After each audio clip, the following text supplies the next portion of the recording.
Sampai saat ini, masih banyak warga PSHT yang bingung mengenai dualisme yang ada pada organisasinya. Karena info yang beredar bahwa secara kepengurusan Mas Taufik dengan Mas Murjoko sudah berbeda. Namun selama ini mereka masih menggunakan lambang yang sama. Dalam video ini, nanti akan dibuktikan bahwa lambang PSHT yang digunakan oleh Mas Taufik saat ini berbeda dengan Mas Murjoko. Perlu diketahui bahwa sejak terpilihnya Mas Taufik sebagai Ketua Umum pada tahun 2016, beliau telah membentuk sebuah badan hukum yang secara tidak langsung akan menggugurkan seluruh organisasi yang mengatasnamakan Persaudaraan Setia Hati Teratai.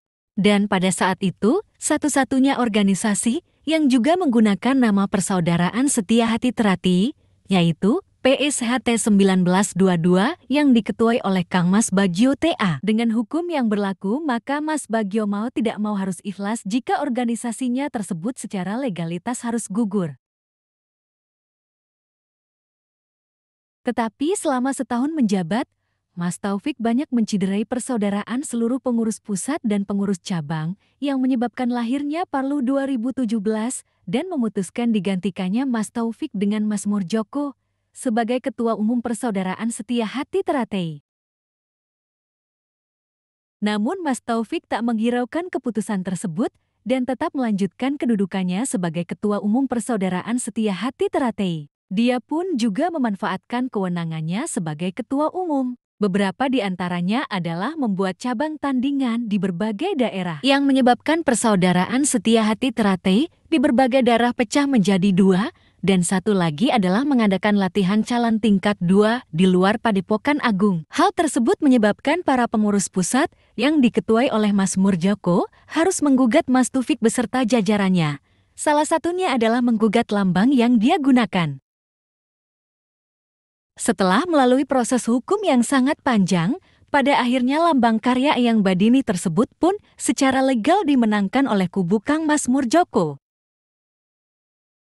Karena tidak mau eksistensinya sebagai ketua umum organisasi terhenti. Jalan satu-satunya agar Mas Taufik tetap bisa bertahan sebagai ketua umum dan tetap menggunakan nama Persaudaraan Setia Hati Teratai adalah dengan menggunakan lambang PSHT 1922 yang telah gugur tadi. Berikut adalah bukti kesaksian dari Mas Bagio TA selaku Ketua Umum PSHT 1922. Jenengan sebagai, ya, mohon maaf nih kan Mas, sebagai perintis ataupun pembuka PSHT 1922 niku mboten keberatan niku Mas atas gugatane Kang Mas Taufik niku. Ya makanya jadi gini. Ya kemarin ya saya apa namanya? Saya sayangkan gitu loh.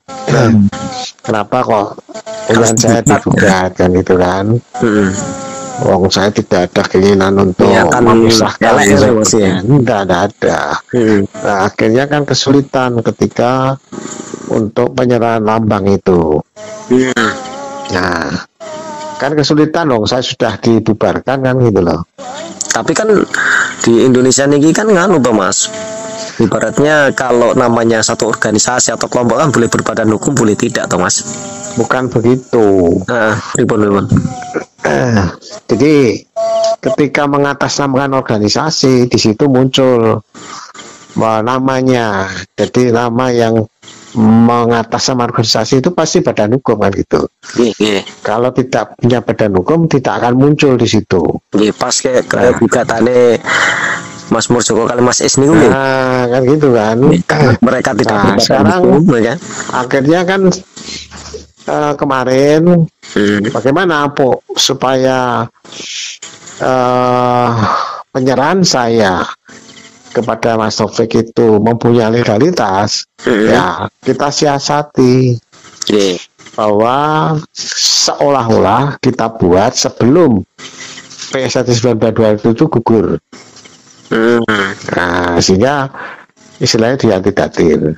Jadi sebelum PSHT 1922 dibubarkan, kita buatkan tanggal dan tahun sebelum ada pembubaran ketika PSBB, ya gitu.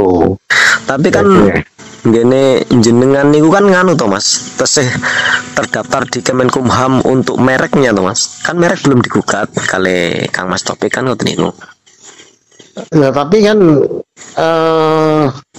jadi gugur karena mengatasnamakan organisasi, di mana organisasi itu sudah tidak punya legalitas kan gitu.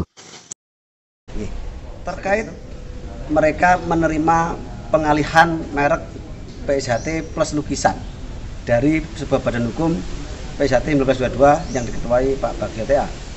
Benar, saya kasih tahu ya.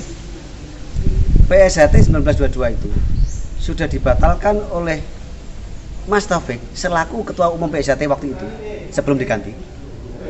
Putusannya ingkrah tahun 2018. Bagaimana mungkin sebuah badan hukum yang sudah tidak ada bisa mendaftarkan sebuah merek pada tahun 2019? Dan bagaimana mungkin badan hukum yang sudah tidak ada bisa mengalihkan haknya kepada badan hukum lain di tahun 2020? Jadi merek itu tidak kita permasalahkan ya karena memang sebenarnya terlalu mudah ya, nggak ada masalah ya, nggak ada masalah.